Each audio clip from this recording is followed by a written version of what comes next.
Okay, thank you very much, my people. I appreciate every one of you. Good morning, good afternoon, good evening to you all. It's good to be back here again. Yes, yes, yes, yes, yes. I bet make gonna continue to share and like. I have to show my face on time this time because we have a couple of things to listen to understand the final address response from Labour Party to satanic APC.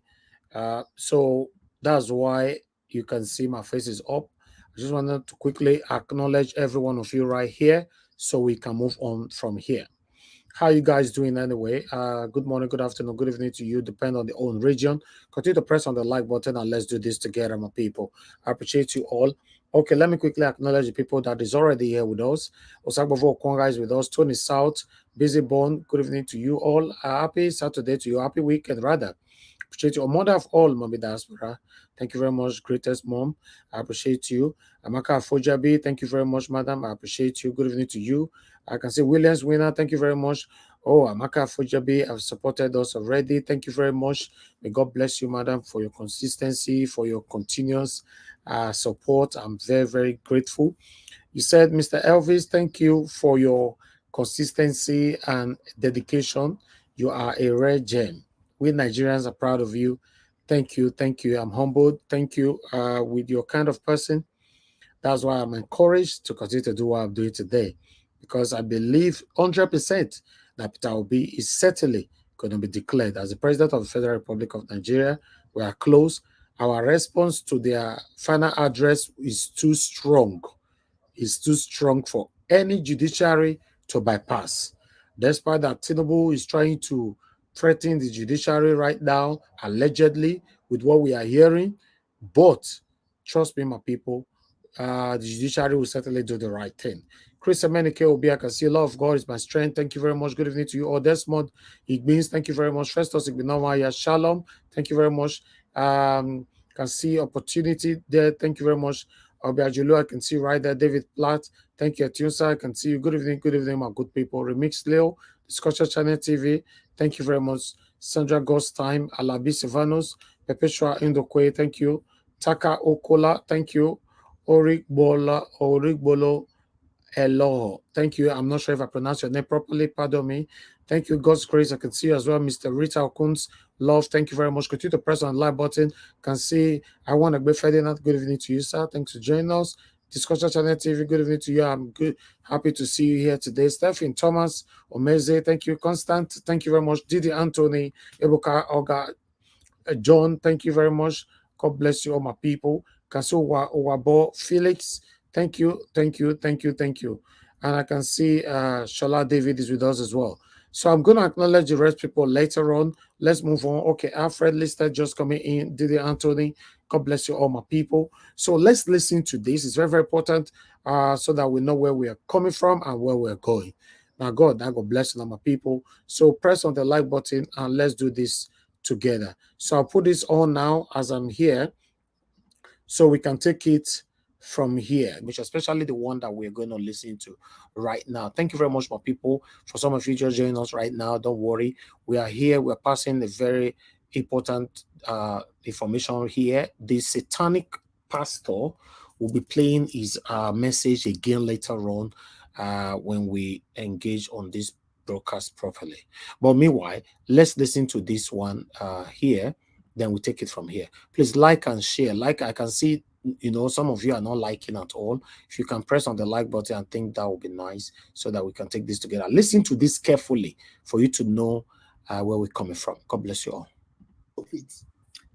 So Peter Obi's legal team responded yesterday, or we got the response yesterday. It was submitted the first day night.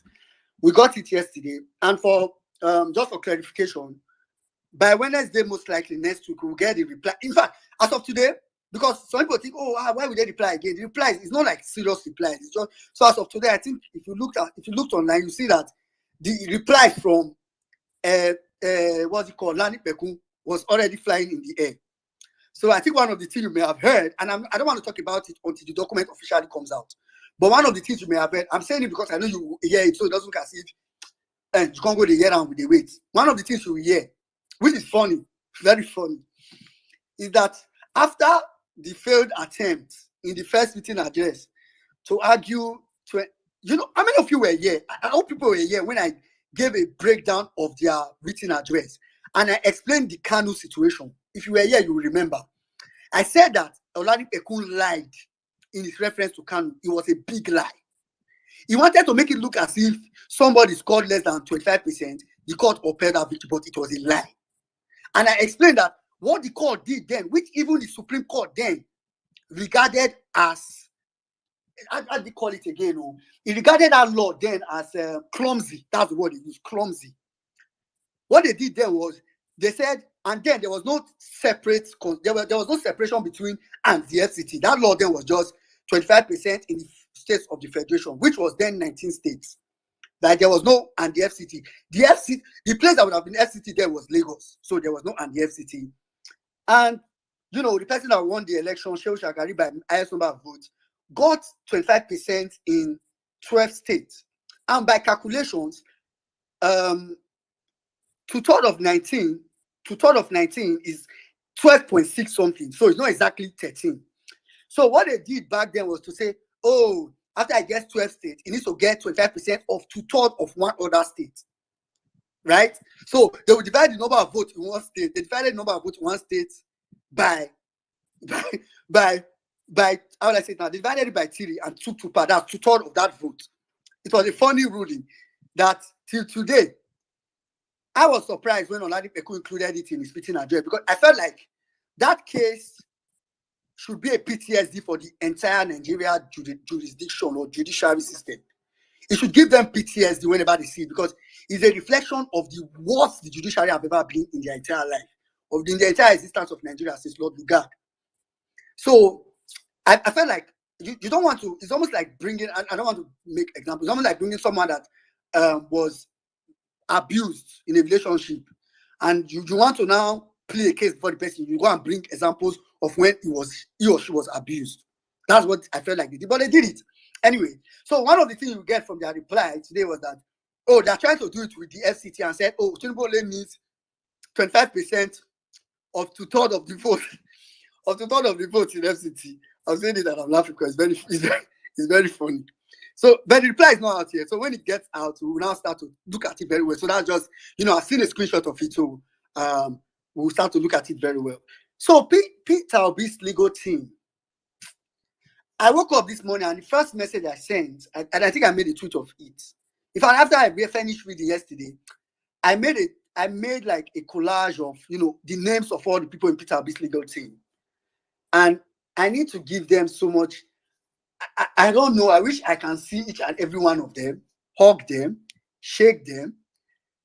I feel like whenever I see any one of them, I may go mad. I mean, literally just Peter Obi's legal team. Someone said it today. I am left to assume how Peter Obi's ministers and appointees will be. Peter Obi's legal team is Kong. And I'm not saying, I've heard, if you go to Mindset Space, so people that go to Mindset Space, you know that not all the lawyers, they are full obedient. Some of them are neutrals, right? So I've heard even neutral lawyers appraise these documents. And I understand why. Every member of Peter Obi's legal team, they are who they think they are. As in, they are idons in their own right. I don't know how to help them. To be honest, I'm overwhelmed. I'm overwhelmed. And I'm not, this is not me being obedient. This is me being objective. As in, being someone, I mean, if you can't give me anything, you agree that I'll follow this case very closely. And I've read like quite wide. Being someone that has followed this case the way I've done, I feel like to an extent, I can say when I see something that is exceptional. And Peter Obi's legal team, they are exceptional. As in, there are things that I pride myself as someone that, maybe I used to pay attention to details, but I saw these guys and I was like, I'm a learner. As in, I did learn. I see, I feel I'll go and replace these guys today. Anyway, in the written address, I won't, you know, like I said, go and listen to the 1 Million Mama School space of yesterday and today. You get more details. You know, I'll just point out some key things, very just key things here and there. that we're on this document, in case if you don't read it, so that you just at least know. I think the introductory page, which Saddam said, I think a lot of people may have seen that. They first addressed Olani Pekun's rude behavior, very rude behavior, and they addressed it like the bigger person. And I was like, okay, okay, you have my attention, please. Let me hear what you have to say. And they went further. You know, I'll just read the last line. I don't want to read lengthy document. Let me read it. I think I need to read it. So they said, a sentence in the second and third respondents' address alarmed the petitioners and millions of Nigerians. The second and third respondents went low, too low, and abandoned discretion when they claimed as follows, in quotes, what they claim.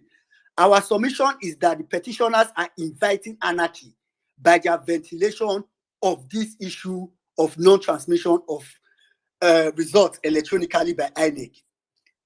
And they went on and said, this is cheap, misguided, and destructive blackmail, clearly intended to target the country's judicialism and constitutionalism. It also aims at cannibalizing our democracy. It will also raise the issue of insecurity if the petitioners emulate the bad example of the second and third respondent. Basically, it was saying, we are not going to emulate them, we are going to be respectful. I said it to them in 1 million Mamad Crew Space. If you read this document, if I search on this document the word respect, I will see it at least 10 times. I said, the document is a reflection of Peter Obi. You know the way Peter Obi will say, if Peter Obi wants to disagree with you, first say, my well-respected elder brother. This document has it. The difference is that it did not say my well-respected elder brother. At every point it will say, with all due respect, respectfully, with all due respect. I was like, It'd be like say, because if you are writing as a lawyer, it's assume you are writing on behalf of your client, right? So Olani Pekun wrote like Tinubu. He wrote rudely, uninformed, dull, stupid, annoying. Because both him and Persuade, they support, all of them are arrogant. They are talks, arrogant, satanic individuals. That's why, if you born Pikin, your Pikin will resemble you. Now, if you be criminal, your Pikin will be criminal. If you be Ojubole, your Pikin will be Ojubole. Look at legal team, Peter Obi's legal team. Look how responsible they are. Look how they approach people. Look how they are handling this case. We should be proud of Peter Obi forever. I'm telling you, all my life as a Nigerian, I have never seen any man like this before in my life. I've never. I am proud to work for this man voluntarily. Because if maybe he pay us all the obedience all over the world, we for even have at least a little bit of guilt. Say, after all, he pay us more, do the job. No, all of us came out to say, no, this is the man. We cannot afford to miss him. It's not possible. Don't allow yourself to be cajoled that, no, we can wait. Wait for fire. Wait for waiting. The judiciary must do the right thing. They have no choice. They got to do the right thing. They have to do the right thing. Let's move on. Irritating. I don't know. So many adjectives. And I'm trying to be nice. I don't want to condescend. I'm trying to be nice like this. But if you listen to Peter Obi's lawyer, it was a reflection of mutual respect. I want to disagree with you, but I'll respect you and do it. And still, oh God. Anyway, the last line of that place says, if you can see why I hate Peter Obi lawyer. The last line says, let the second and third responder know that where the rule of law is trampled upon or truncated, anarchy reigns supreme. And that's my first message to the judiciary. Judiciary, in this document, our lawyers addressed it to the second and third respondent. I want to address it to you. I want to tell you that where the rule of law is trampled upon or truncated, anarchy reigns supreme. I'm telling you, judiciary. So, furthermore, they took time to talk about the draw case. I won't talk about it so much. I mean, in the issue of contention, issue for determination. They talked extensively. If you not read this document, you don't know how I say you read that. Go read that. You see, they talked extensively. Do you know? I was reading the document. I was reading the document. At some point, I was feeling like they were over. I felt they overcooked the case. You know, when they talk for violence, people say they cook something. They overcook them in such a way that I don't know how the justice want to do it. They overcooked it. Do you know they defined forfeiture so well? And do you know where they started from? They started from the entire dictionary. they started from US Supreme Court. Of course, they started from dictionary. Then they went to US Supreme Court, US. And I was like, this makes sense. What better place to define something than from where it came from? Go and define it. And they defined the definition of forfeiture. People like you, Master, have taught me.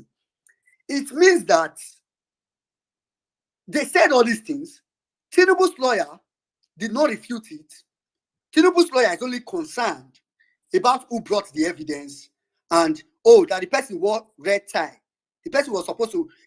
He only traveled to USA once. The person is not doing this. He's not doing that. It happened 30 years ago. I'm telling you. As in, they did all that, but they didn't say it is not true. At least they didn't do it well enough. They didn't explain it as much enough, if that's even English. So in this document, they did all that so well. I can't see. Go and read it for yourself. So I won't talk about it much. Maybe because on the document there are some things I highlighted. You know, if I see anyone I think is worth reading, I'll read it. But if not, I'll just keep scrolling and scroll through it. The next thing that they talked about was Shettima's double nomination. And the first thing they did was demolish the Supreme Court judgment with PDP. Not rudely, but respectfully. Not when I say demolish, I mean demolish in the terms of explaining it properly. They literally, you know that Festus Keyamo was telling Shehu, get a pen, let me educate you. They literally were telling Tinubu's lawyer, get a pen, let me educate you. Literally, in this, like, it was as if they were teaching Tinubu's lawyer. I was telling some people today that I don't understand why Tinubu hired so was a lawyer. It is why I believe it is why I strongly believe there's so much divinity in this movement. I so much believe it. I mean, this is not a matter of, like I said, I don't think that people they vex or as in Christian, and that's related to Nigerian pastors. I mean, maybe some of them, by the way, Mr. Jacob is here as a pastor, so some of very annoying, Nigerian pastors. But I can't deny, I would be lying if I tell you that there's no divinity in this movement, that there's no divinity in Peter Obi's own. That would be a big lie. Because I can't explain how Tinubu, who already had now go on, they run on, my brother. We're going. See, I can't explain how Tinubu already had a bad case. Imagine if someone commits a crime and you have a bad case because you've been caught, you will hire the best of lawyers.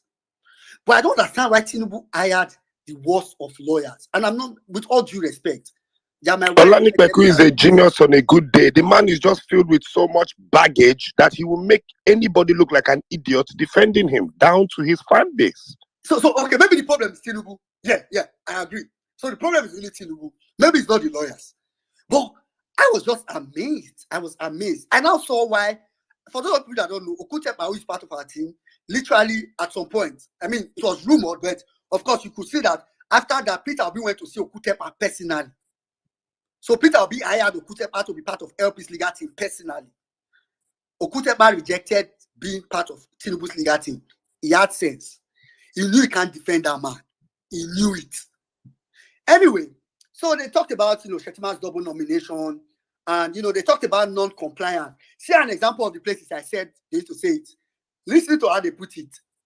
With very great respect, what comes to your mind is my well-respected elder brother. Yes. With very great respect, the second and third petitioner completely missed the point, and their summation smack of deliberate and mischievous understanding. After saying with very great respect, see what they put follow. I mean, but they said it with very great respect. Anyway, going forward, So they went on non-compliance. There was the talk of non-compliance. I had explained this in details in the space earlier, so I won't want to go into it because of time that we have here. One of the things I think they pointed out so clearly is that INEC has nowhere to run to. INEC has nowhere to run to because INEC can pretend as if, even if they wanted to pretend as if network problem was the issue, they can't pretend because they have offline mode, but they didn't do upload at all. Scrolling forward, and I'm just doing like highlights since that's what like Saddam said I should do. Scrolling forward, they made reference to the Supreme they made reference to the Supreme Court. I'm sure when this matter comes up later, you do some more demolishing. They made reference to the Supreme Court case on the Yetola. If you have read that case very well, you will know that one of the things the Supreme Court said in that case that is very key. The Supreme Court, Supreme Court, and I quote, Supreme Court. I quote, as their name depicts, the collation system and the INEC result viewing portal are parts of the election process and play roles in that process. Supreme Court. Do you know what LP lawyers did? They underlined that part that wrote are part of the election process. Underlined. These lawyers, hey God. Anyway, moving on. May I not go invest in my excitement. They went on and the witness from AWS, who I think is public knowledge now, that is one of our very own. I won't mention names. If you know. In their written address, one of the things they tried doing was to condescendingly refer to her, very condescendingly, disrespectfully. But you know what LP legal team did? They used APC's Tinubu's lawyer to clean the ground, literally. They told them that, oh God.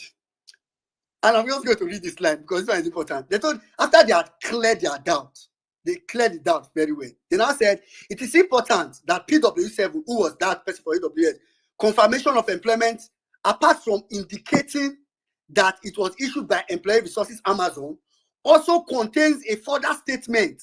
There was a statement in her employment letter because they were trying to say she's not employed by Amazon. She just presented that letter, this and that and that. Do you know what LP lawyers told them? They just told them, say, come and see something.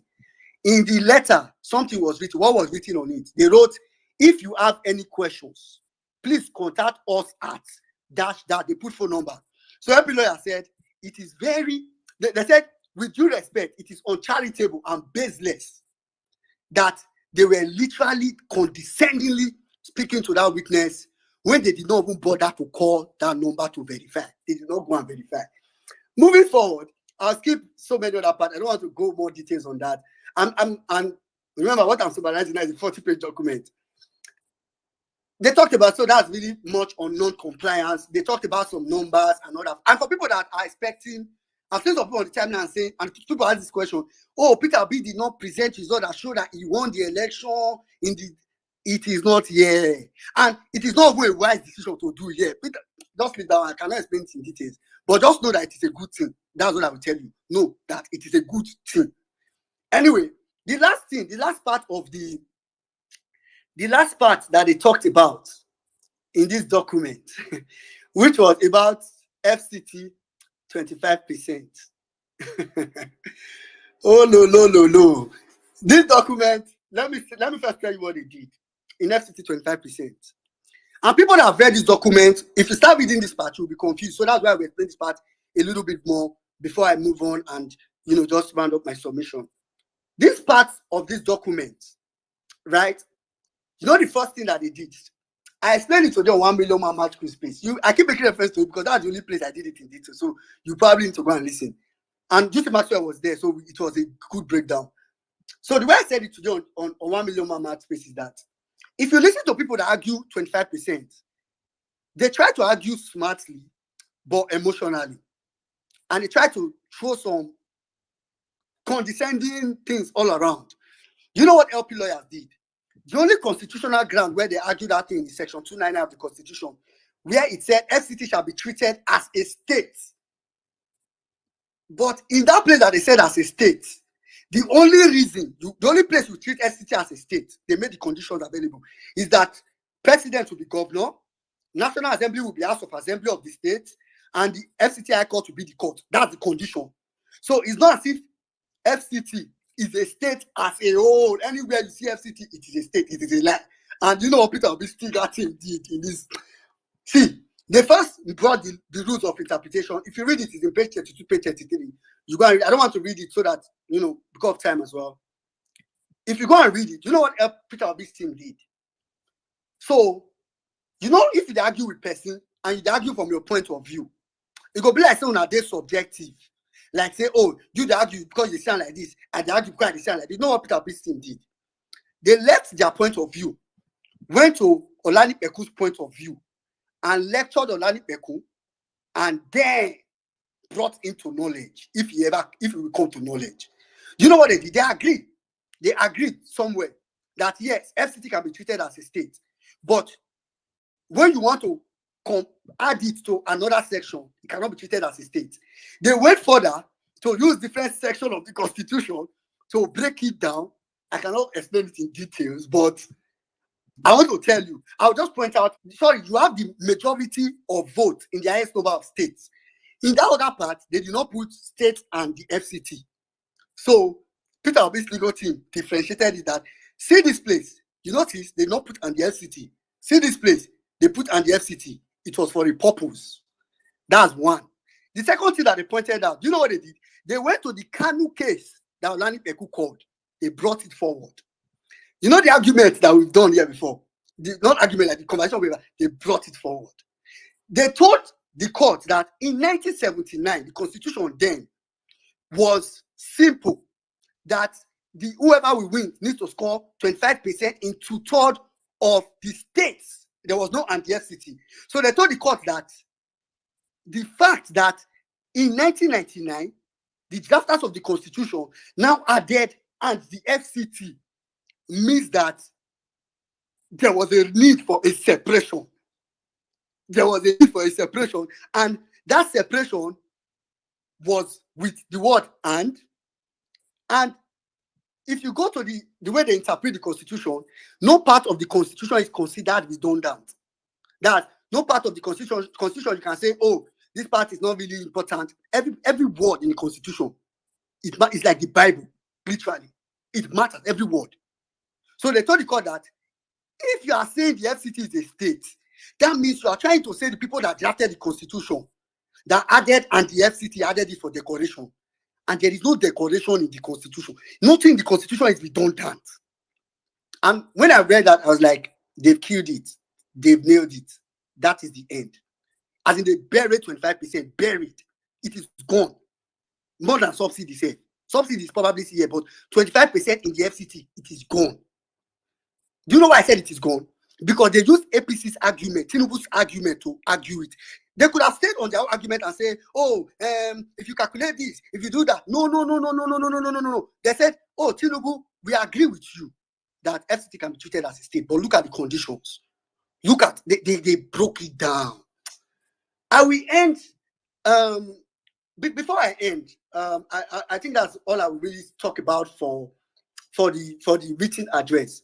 Before I end, Saddam had mentioned it at the beginning of this space, that, there was a David Underin's tweet yesterday. So when we were in the space earlier, someone came and said, oh, since he saw that tweet, and respectively so, we all have different emotions. So I don't, if people, come off in different way, I know we react to things different way, and I usually respect people's emotional states. To be honest with you, I think I've only seen that tweet. I saw it once, then I saw it when Parallel Fact broke it as a news. And of course, they also broke it as a fact that, okay, David Underin said it like this. So it's not as if it's a verified information, right? David Underin just only said that this source have come true every time. I can bet you, I swear, I did not panic. I did not fear. I did not even say, hey, oh, this is serious. Oh, hey, this is me. I did not flinch. I think I will forgot it. And I'm being very, very honest. You know why? I think after reading this final written address, I think I'm personally satisfied. I personally think that it is done. I think it is done. So at this point, I think it's like 100% confirmation that there is no legal pathway. There is no legal pathway for the judiciary to oppose Tinubu's presidency. And it's not only that there's no legal pathway to it, it is the fact that if they make any attempt to oppose Tinubu's presidency, they will technically need to break so much of Nigerians' law. I was talking to a good friend this morning, and I told the person that if this was the case where they need to break only one law to oppose Tinubu's presidency, it would have been fine. They will break it and nobody will notice.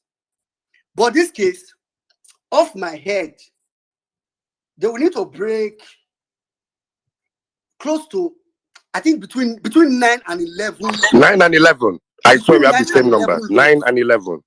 Off my head. And literally, they will need to break it. I don't mean they will need to explain it. They will need to. I was telling some people yesterday, I don't call technicalities again. I call it fraud-nicalities. It is fraud. Of course. But the thing is that for people that won't talk about technicalities, how many technicalities can this court uphold? Ask yourself that question. How many technicalities can this court uphold? You know the case before the court. So the court will need to answer on Tinubu's disqualification alone, only Tinubu's disqualification. The court will need to answer that forfeiture, Tinubu forfeiting money is not a crime, it does not stop him from being president. And they will need to do it on technicalities. They will need to answer that even though they see two certificates, very different, very different certificates, that, oh, on technicalities, it doesn't matter because the person that tendered it wore bomb shot. So there's no need. It doesn't matter. They will need to go further and say, Tinubu's dual citizenship that he lied obviously upon doesn't matter because it was one David then that posted it on Twitter. No, it doesn't matter. That's technicality, right? Okay, it's fine. Accept. They will go forward and say, even though this man has a contradicting NYC, it doesn't matter. Come on, NYC. Well, in his days, it's not very compulsory. It doesn't matter.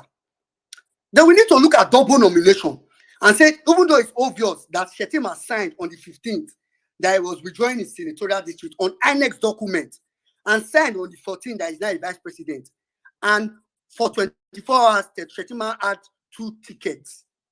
They will say, no, it doesn't matter. After all, he wrote the letter on the 6th now. Once you write a letter, whether you deliver the letter or not, it doesn't matter now. It means the court will say, if the court issues a subpoena, like you always say, if the court issues a subpoena, the subpoena, even if it doesn't get to the person that it was given, the subpoena can be acted on. I'm telling you, people, so people will know the number of technicalities, the number of rules. If the judiciary is here, you will break all these rules to uphold one man that didn't go to school. One man, just one man that didn't go to school. So they will say, no, it doesn't matter. Double nomination doesn't matter.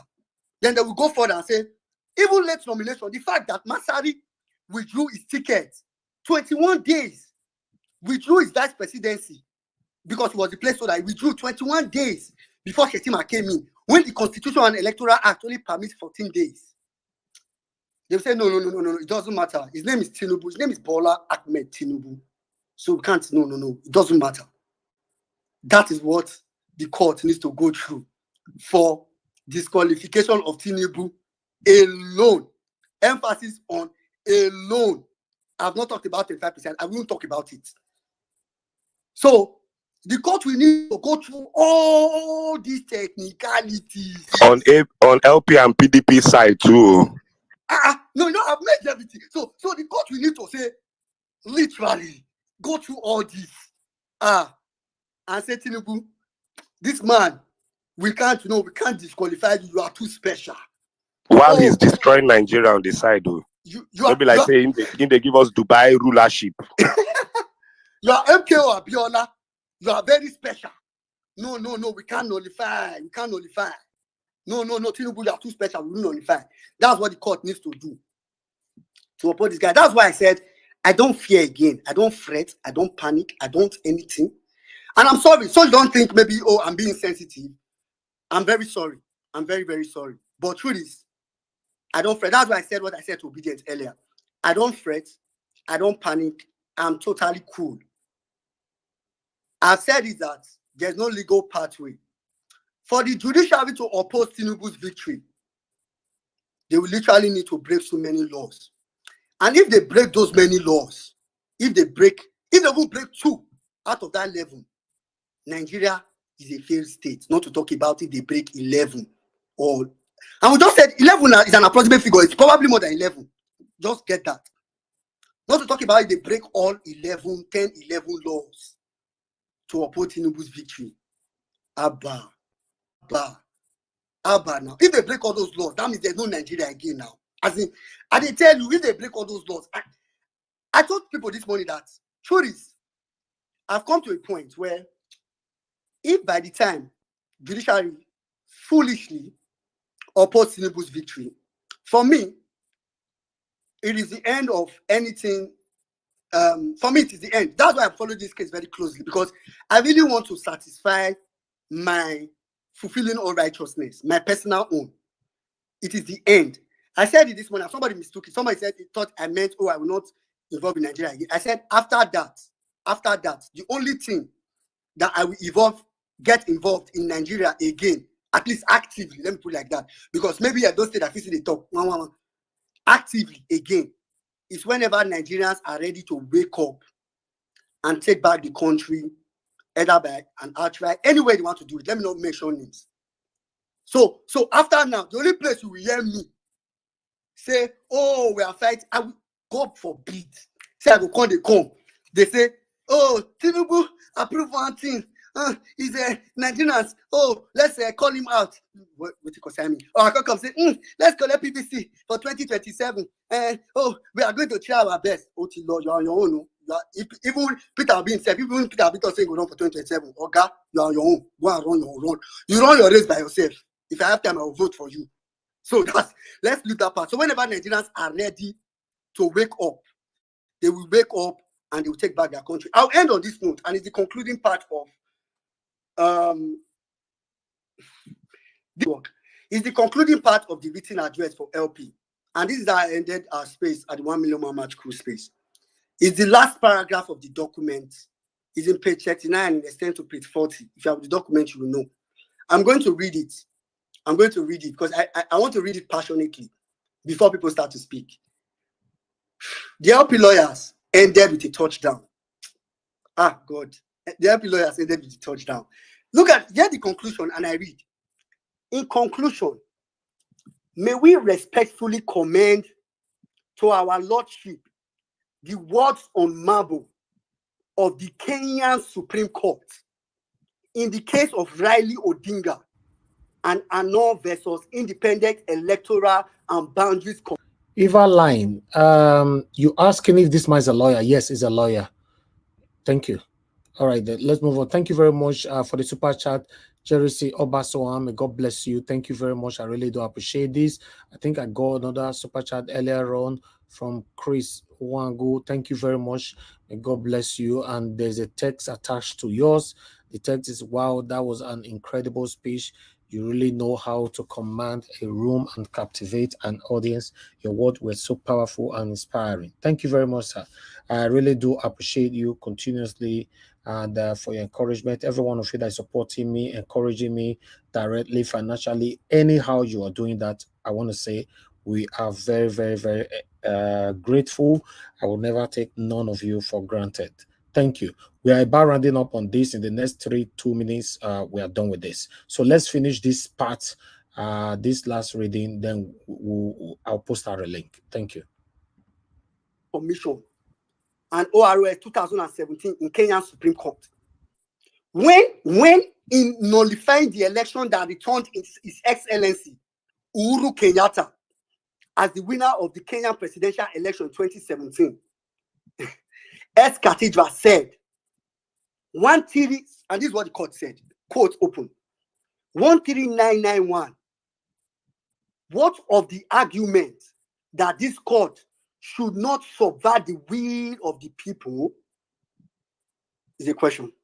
This court is one of those whom that sovereign power has been delegated by Article 130C of the same constitution, of course, Constitution of Kenya. All its power, including that of invalidating a presidential election, is not self-giving, not forcefully taken, but is donated by the people of Kenya. Judiciary, all the power you have, you didn't get it. It's given by the people of Nigeria. So very clearly. All right, I continue. To dishonestly exercise that delegated power and to close our eyes to constitutional violations would be a dereliction of that duty. And we refuse to accept the invitation to do so. However popular the invitation may seem. So, Judiciary, however big the money may be, however threatening it may sound, however inviting whatever Tinubu has offered you may be, however bad it may be, please refuse that invitation.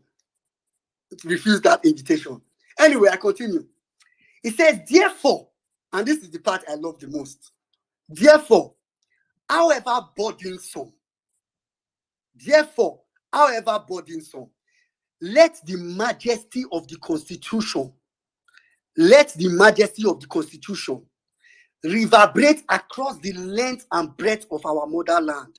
Let the majesty of Nigerian Constitution reverberate across Nigeria, the length and breadth of Nigeria. I continue. Let it bubble from our rivers to our oceans. Wow. Let it boomerang from our hills to our mountains. Let it serenade our household from the trees. Let it sprout from our institutions of learning. Let it toll from the sanctuaries of prayer. And to those who bear the responsibility of leadership, let it be a constant irritant. He said to those who bear the responsibility of leadership, let it be a constant irritant, which means Tinubu may be irritated by the Constitution. He doesn't need to like it. He's one man. Even though he's irritated, we don't mind. Let him be irritated. But our Constitution must reverberate across the length and breadth of Nigeria. Exactly. Our constitutions must bubble from all our rivers and oceans. It must boomerang from our hills and mountains. Yes. It must go round. Our constitution must be upheld. Judiciary, our constitution, if you don't uphold it, Nigeria is gone. Forever. Literally, Nigeria is gone. Forever. Saddam. Thank you very much, my brother. Welcome, Nigeria. I think I just get some kind chills as just they drop all this your bones, man. God bless you, my brother. I think. All right. Thank you very much, my people. I'll stop you right there. I appreciate you all. I'm going to post out a link right now so you guys can join us. Let's discuss what we've showcased so far. But meanwhile, we are going to continue with another. Remember that the CJN or their body, you know, the tribunal or whatever, they came out the other day to deny that the CJN never had any conversation with Tinubu or any phone call with Tinubu and all that. We discussed it like 3 days ago. You guys remember? Yes, I always like to recapitulate back.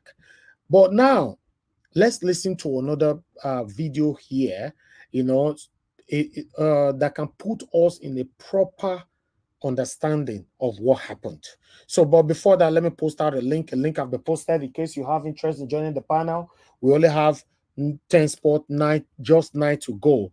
I'm already occupying one. Join us here and let's talk about the things that's affecting you and I. Press on the like button and help us to share this broadcast. May God bless every one of you right there. Thank you, my wonderful people. You know, we are going to be going on a quick break. When I come back, then we take it from here. Everybody on the backstage, just stay tuned and I'll join you guys shortly. For those of you that turn on your camera on time, you might be accepted in on time. Thank you, my people. God bless you. I'll join you guys shortly. I know they do competition with anybody. If I offend you, forgive me. Show me love. Go to biza. Kama bara wa lo ninu ife kan akanbi. I know they do competition with anybody. If I offend you, forgive me. Show me love. I go show you love. Kama bara wa lo ninu ife kan. But I know they do competition with anybody.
do competition with anybody.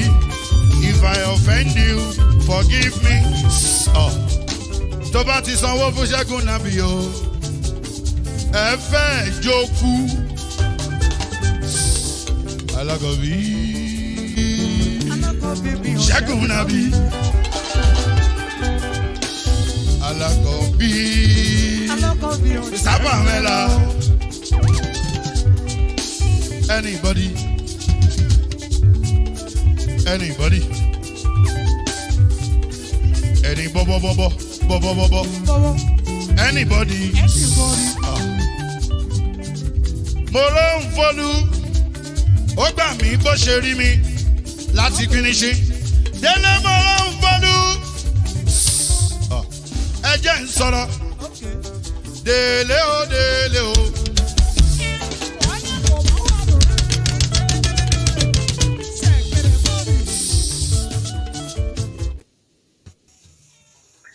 All right, thank you very much, my people. Stay mute. Somebody unmuted themselves. You don't do that. Please stay mute. I muted you before I accepted you in. Now you unmuted yourself.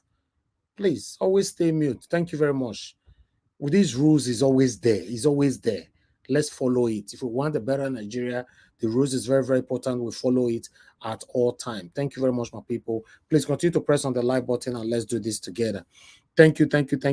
I can see we have a couple of people here with us already. We still have just one spot to go. I would like to welcome in the first person on the panel, which is give us a mandate. Give us a mandate, my brother. How are you doing today? Good evening to you. Please go to the next person. I'm greeting you. You said go to the next person. Yeah, because I have noise on my Okay. Okay, I'll come back to you. Thank you very much. Gina Francis, thank you very much, sir. Good evening to you. Thanks for joining us. Okay, Gina Francis, you are not there as well. Mr. Chukso Bibo, thank you very much. Good evening to you, sir. Yeah, good evening, Mr. Elvis. Good evening, fellow panelists. Good evening, everyone watching us, and of course, the comment section. It's a beautiful day. We're going to, join in, calling for the good things to happen to our country. So I think it's a good weekend. Hearing from the violence space, I think the weekend is well fulfilled. Thank you, Mr. Elvis, as well for all the things you've been doing. Thank you. God bless you, sir. Thank you very much. Niger, what I was here, I was saying hello too, but I think I I didn't unmute myself. Oh, okay. Okay, sir. It's good to have you on the panel. Good evening to you, sir. How are you doing today? Pretty good. And good evening, everybody. We have to restore our country. Certainly. Let's do that. Thank you, sir. May God bless you. Thank you. All right, let me quickly acknowledge other person here. Madam Patricia, it's good to have you on the panel. Good evening to you. How are you doing today? Good evening, Mr. Elvis, and good evening, everyone. It's like give us our mandate. He has a what they call it, a recorded message that he plays. He just push the button, go to the next person. You know where you are. When you were trying to just welcome him in, that was what he said. So please give us our mandate. I know you are busy. But listen first before you press that recorded message. Thank you. Thank you, Mr. Elvis. We look forward. Yes, it's not a recorded message. I just don't want people to be discomforted when you have noise on your background. That's why I said exactly. Yes, I know. I'm pulling your leg. I'm out for you today. I thank you for pulling that leg. When you pull them, then you also send some dollars. Yes, I don't tell you already. I said I did out for you today. So ready for I'll send my account number to you so you can sell me some. No, not with that kind of outing. They talk about your senior brother, Tinubu. I never tell you, I say me and Tinubu no relate. My your senior brother. No, yesterday, Engineer Ken said na his uncle and his brother. Me, I say I don't know Tinubu. The person I know is Mr. Peter Gregory Obi and Mr. Elvis Edigin. So when it comes to Tinubu, I don't know him, but I think somebody, maybe CM, maybe in our CM. They want to drag everybody into this. CM, maybe I'm CM. CM now tell us say if Tinubu enter ITRO, you go bear Tinubu. If you enter Lagos you go be a mother. So maybe Tinubu, maybe CM know I'm very well. No, I believe say CM now very well. I believe Okay. so. So Thank you very much, my brother. Let me move on to the next person. Madam Choma, it's good to have you on the panel. Good evening to you. How are you doing today, ma?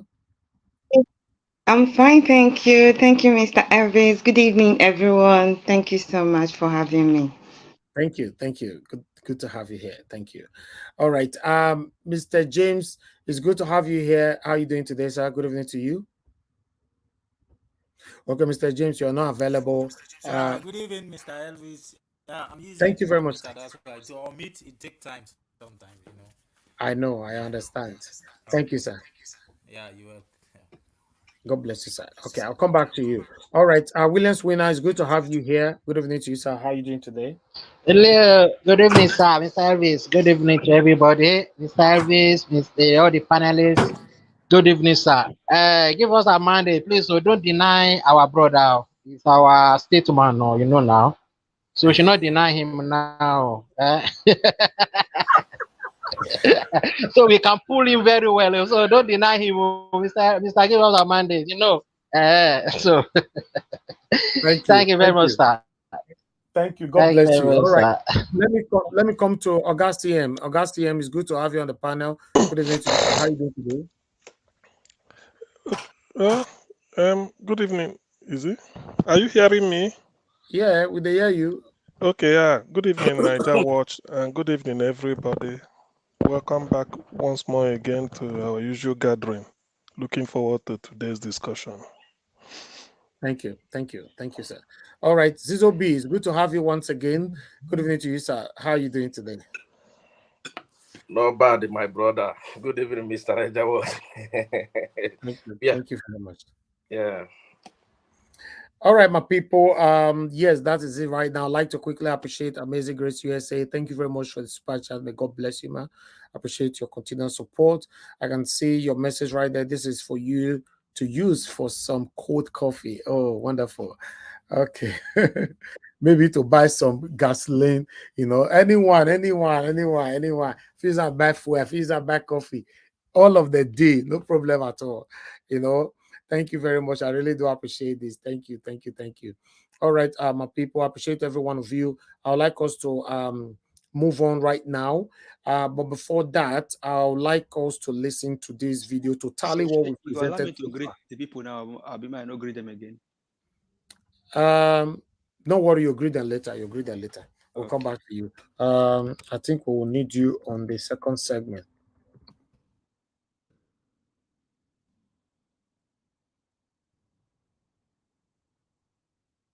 All right, guys. That is the link right there. Please click on it. Join us here if you want to be on the panel. Thank you very much, my people. I appreciate you all. So let's start with our talk today. The first person on the panel is give us a mandate. Give us a mandate with all that we've presented so far. What do you have to say? Good afternoon, good evening, good morning, and including good night if you're about to go and sleep. Thank you again for bringing Nigerian people together here again on this platform to speak again today. Thank you for all that you do. We do appreciate you.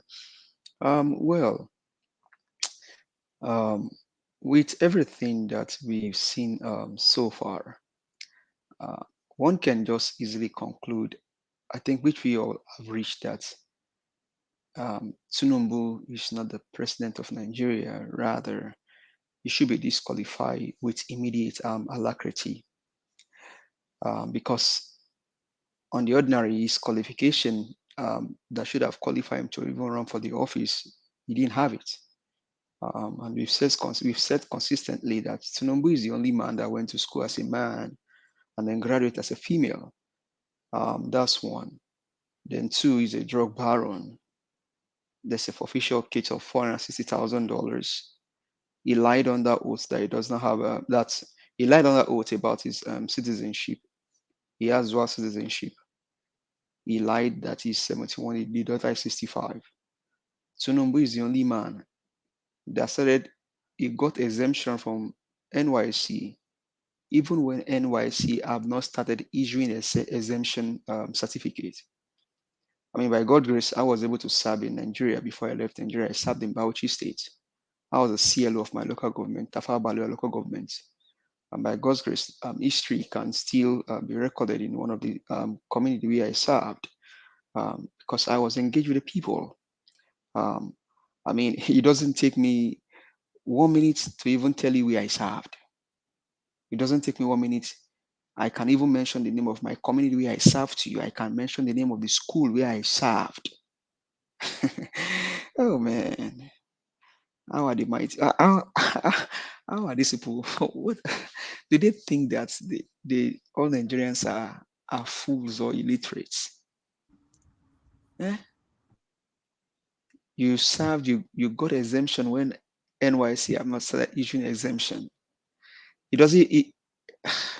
To know, this guy is a case. Honestly, this guy is a case. Please, Engineer Ken, hopefully you can come again today and come and help your other brother. This guy is a case. He bears Amoda. His name is Tinubu Amoda Aweda Aroda Amoda Agbeda Afada Tinubu. This guy is a case. Imagine, look at the pictures that he even post there. You know that this guy is a desperado. Tinubu is a desperado. In his younger age, his picture is desperado. Is in his older age, his picture even look more desperado than that you can imagine. No wonder the Nigerian people are in a state of quagmire because the fuel and everything is already skyrocketed. By next 2 months now, people are beginning to look. A lot of people even use the money they're supposed to even buy land. They will now have to go and look for money to send their children to school. Well, on that, so when it comes to Sheung and then that legal professor speaking with Sheung, I was able to pin something down here. Sheung is a barbaric journalist. He does not deserve to be one of Nigerians journalists. The man said to Sheung, "Did you not get it, sir? Sheung will never get it at all because his head is full of corn. Sheung can never get it. Sheung will never get it because his head is full of corn." This guy speaks like as if he has frog in his throat. How can you be saying that Bukachua child or daughter being a judge, or the Odili, their children being judges, and maybe the likes of Ariwola and all of them, that maybe they look up to their parent and then they admire that and then they get there? Who will not know that those things were influenced when you have people like Barrister Mike Ozakome, you have Barrister Mike Igini, Dele Farotimi, the like of sane lawyers with sane conscience and sane mind that are more expertise, that have more experience than the children of these past judges that are not being selected or being put on the bench as a judge. And you are saying maybe it is because they look up to their parents. Sheung, are you for real serious? Well, I don't blame you. I mean, you are not trekking to work. You don't trek to your office. Because if you don't show up, channels will miss you because you are one of the people they pay to do the journalists unleashing on Nigerians. For real? How can you not tell me that the Bokachua daughter's appointment may be an influenced in Nigeria, in the Nigerian system? God, man. Sometimes you see these guys and then you just wonder Are these guys really for serious people at all? Do they even know what they are doing at all? So, sir, Shehu will never get it because Shehu has too much of corn growing on his head. He's one of the young Nigerians that people should probably look up to, but he sold his own conscience to these wicked people. You see how Bradley was being interviewed in Arise TV the other day. Those ladies they were coming with their questions, no interrogation. If it was Shehu, I bet you, he would have interjected Barrister Dele for only God knows how many times. The state is the country is in a state where anything can trigger anything. And you sit down there because you feel you have a job and other people don't have job. You can ask some silly questions that doesn't even hold waters. Oh man. Only God will help us. Now, when it comes to the video of this our brother doing a wonderful job analyzing the case and everything, I think it's Net TV. That guy is doing a great job, just like Mr. Elvis and Nigeria Watch family are doing. You see, the whole thing has been analyzed. That guy just gave a summary of what should happen and what should not happen. And from what we've seen so far, these judges, they have nowhere to hide. The only thing for them to do is to do the right thing by declaring Peter Obi as the president of Nigeria. Because he won the election on a landslide. 1 minute to go, sir. He won the election. So for me, I don't think there's anything here that we should be worried about. Rather, let's just wait and see the outcome of everything. But like you have it on the screen, judiciary rather be scared of the people, which is in fact, this one is a home run. Judiciary should be scared of the people and do the right thing. No hiding place for Tinubu, the drug baron. This one, you are going back home. Tinubu, you are going back home. You have to go back home. Thank you very much, Mr. Elvis. Thank you. Thank you very much, my brother, for your submission. Thank you very much. I appreciate you. All right, guys, please press on the like button. We have somebody on the phone already. Let me take 3 calls. In case you want to call in, this is the best time for you to call in. Thank you very much. Hello, good evening to you. You'll be calling. Hello. I'm sorry, I'm in US, so I don't know what you have so much noise. You have so much noise on your place, madam. We are live. Do you want to contribute to this? Are you watching us? Yes, I'm watching, but I don't know which one. Is it about you, Lejoche? No. That no, we did that in the morning. Okay, sorry. Okay, thank you. Okay, let's move on. Thank you very much, my people. I'd like to call on the next person, but currently we have 334 likes. Can we take that to 400, please? Press on the like button, my people. It's currently on 334. If we can do that, that would be nice. Help us to share as well. Copy the link, place in another platform where it belongs. Thank you. God bless you all. All right, let me call on everybody. We are doing 88 minutes, please. Gina Francis, thank you very much for your patience, sir. I'd like you to talk to us in 8 minutes. Thank you very much, Niger Watch. And I say salutations to everybody.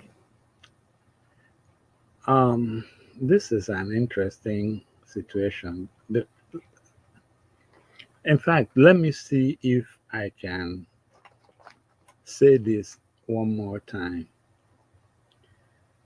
I see something going somewhere. And I'm looking at it because I'm looking at Tinubu as the crooked mind. You know, that proverb that when a thief goes past your house, for you to look around very well and be sure everything are still where they are supposed to be. And now becomes a little bit harder for me because I didn't even read the other part about Chief Justice's son being among the judges that are now getting in. Because that kind of nepotism has no place in any kind of civilization. And you guys remember when Donald Trump was in the White House, he gave his daughter Ivanka this post and the husband of the daughter another post. The country was in very big uproar with regard to that. Nepotism is definitely there. Mr. Chief Justice, if your son is the best in Nigeria, well, we Nigerians, we would like to go to the second best. It was Genghis Khan of Mongolia that once said, what things really are and what things appear to be are two different things. You have to be wise to tell the difference. Mr. Chief Justice, what it appears to be is ugly. And I know that what it is that you played nepotism. You brought your son. It's not good. Now, when I look at you now from this particular poor judgment, I'm beginning to wonder what we should expect if this court case from the appellate court, the tribunal comes to you. What kind of judgment do you have? And then you are the Chief Justice of us? Come on, man. Some things you have to at least do to show that you're mature. This is the worst decision of the poorest taste. Your son can go and do anything but not be a judge. If he's a good attorney like you are supposed to be, he will go into his private practice, but not be a judge while you are there. That's wrong. Now, the bad thing again is to Nigerians is that you are both you are the CJN, the Chief Justice, and you are the chairman of the NJC. Sir, all these things look bad. How can you be all of these? Now, don't tell me that there's no provision in Nigerian law that is going to prevent this. Let me tell you where I see Tinubu going, and I think you're part of it. I'm beginning to suspect that you guys want to maybe next week or somewhere getting closer to the deadline for the tribunal and the appeal to be over. I'm getting the feeling that you guys want to do it in such a way that the judges or justices at the tribunal, the account will no longer be the same.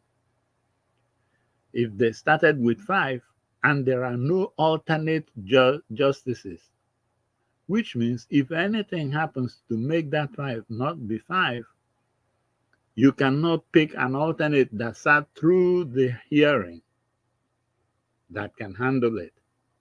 So now you will send another justice. And when that new justice comes, he will try to say, hey, I wasn't here when the original presentation was made. And while you guys are doing that, boom, the 180 days will be up. Sir, if that happens, hold yourself and your entire generation responsible. There is no way we could be blind and dumb to that extent. You know, for a dummy to preside over people, he will have to dumb the people down. And that's what you guys are trying to do with Nigeria. You're trying to dumb the country down for a dummy named Tinubu to be able to be our president. And it's very appalling. The tribunal, you guys, please. I don't know exactly the definition in the Nigerian law, but you're supposed to determine and you're supposed to decide and determine this case.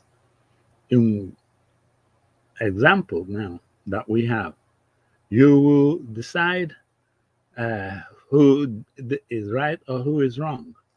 And you will also determine if your judgment leads on who won. For instance, if you decide to say, oh, okay, let's nullify everything, fine. But you're also supposed to determine if in the process you don't or you are not able to, then your ruling will be on the decision.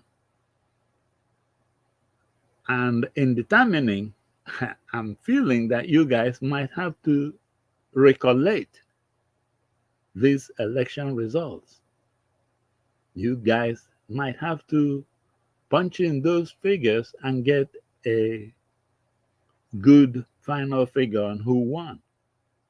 If that is the case and you guys have a problem, I have a software that can help you guys do the collation, and I am ready to donate it to you guys. I wrote it.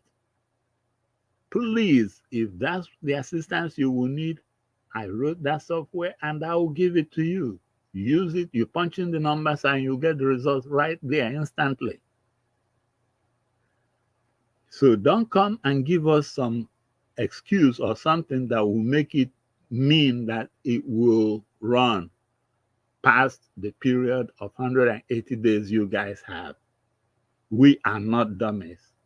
And Chief Justice, believe me, right now, I am so ashamed that your judgment is so poor, and then you are the Chief Justice. Your judgment is so poor that look at the situation with you and your son, naming him into the bench. Come on, man. Who does that? Is he the best Nigeria has to offer? Please. In fact, sometimes when I think of these things, I really wonder why in the world God put me and you guys together on this planet. Thank you, Niger Watch. Thank you, Engineer Francis. God bless you, sir. Thank you for your consistency. Let me call on Mr. Chuksobiboise. Thank you very much, sir. Good evening to you once again. If you're available, please speak to us. Oh, sorry, Mr. Elvis. Williams will not need your attention in the private chat, please.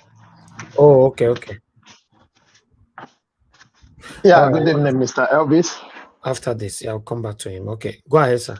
Thank you. Yeah, good evening, Mr. Elvis. I stand on the established protocol, with the fellow panelists, those on the comment section, good evening. Those watching us, good evening. Yeah, the two videos. Can you hear me? Mr. Yes, you can. What's happening?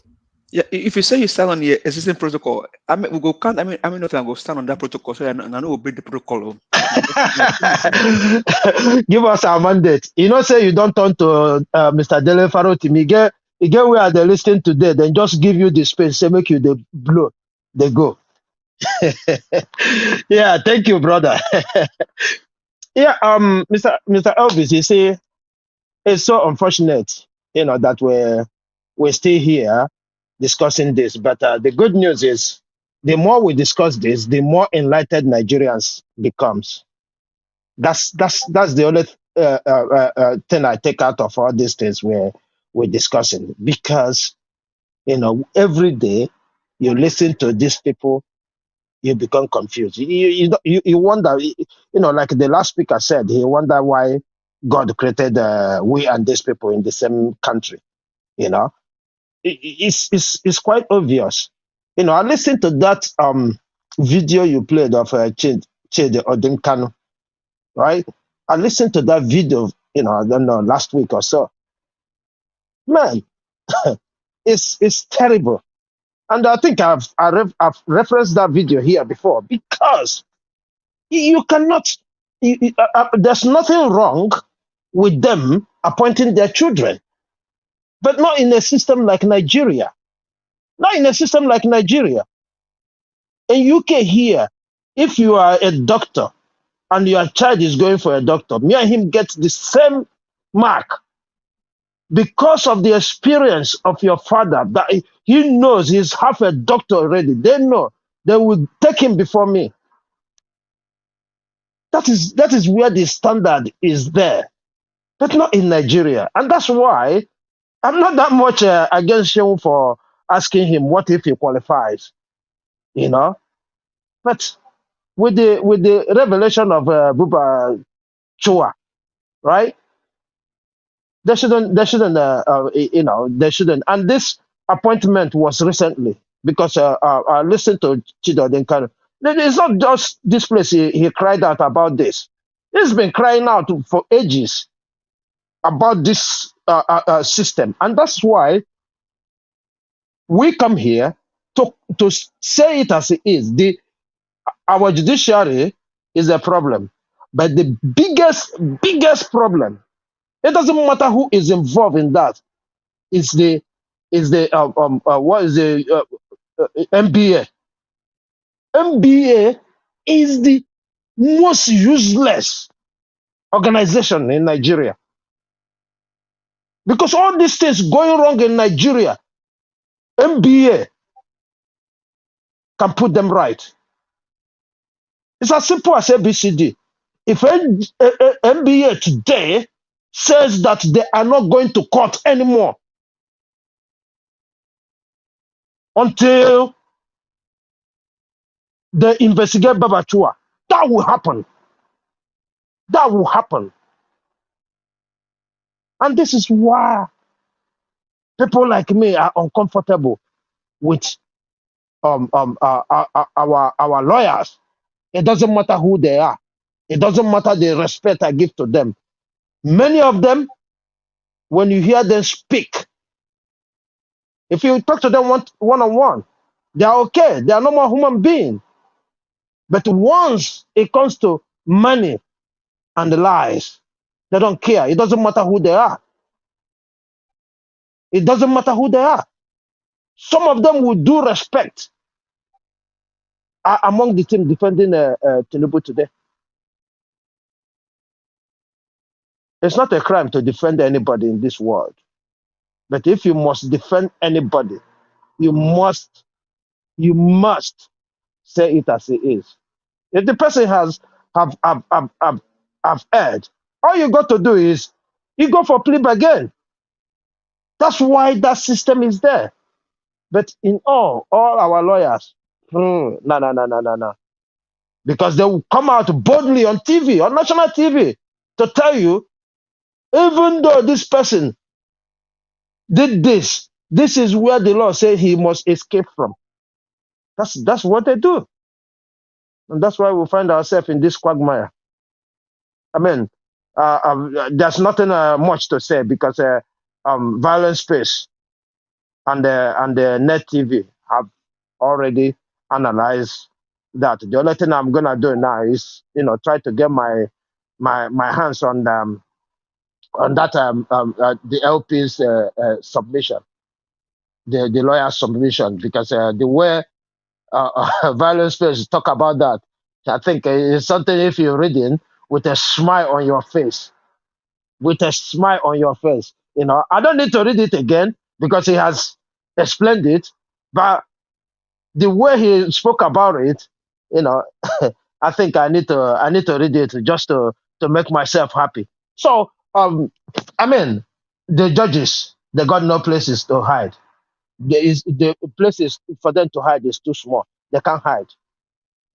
The best thing is for them to come out, do the right thing, and move Nigeria forward. Like the LP's response. It says the only thing that can bring anarchy is when you subvert the will of the people.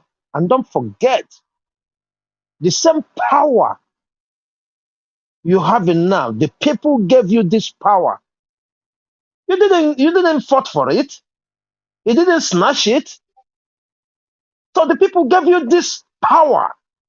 And if you do the wrong thing, the people will take that power away from you. But the consequence, because they can't just take away the power from you, the consequence is upon you. So nobody is threatening you. Nobody is saying that you must go this way. But all we know, there should be nothing like technicalities. Like Violence Space said, you can have one or two technicalities, but 10, 11, 12, 13, 14 technicalities will be unacceptable to the masses. And my fear is the consequence of them wanting to restore that power back from you and your cronies. So please, I'm not begging you, but like an Englishman, whatever they say, please do the right thing. Do the right thing, because that is the only thing that can move us forward. The situation Nigerians are in right now are terrible. If you have a phone call from Nigeria, the whole thing you hear is terrible. Mr. Elvis, I don't know how you survive there. I am telling you, it is tough. People are talking to me. You know, it doesn't matter. This when I say people are talking to me, these are not people who cannot feed. These are people who are feeding well, talking to me in that manner. Imagine those who cannot feed themselves before now. Exactly. So please, we need to move this country forward. We need to do it quick. If you have finished the calculation, because the only thing I know that is holding you back now is you're calculating the result to know the actual winner.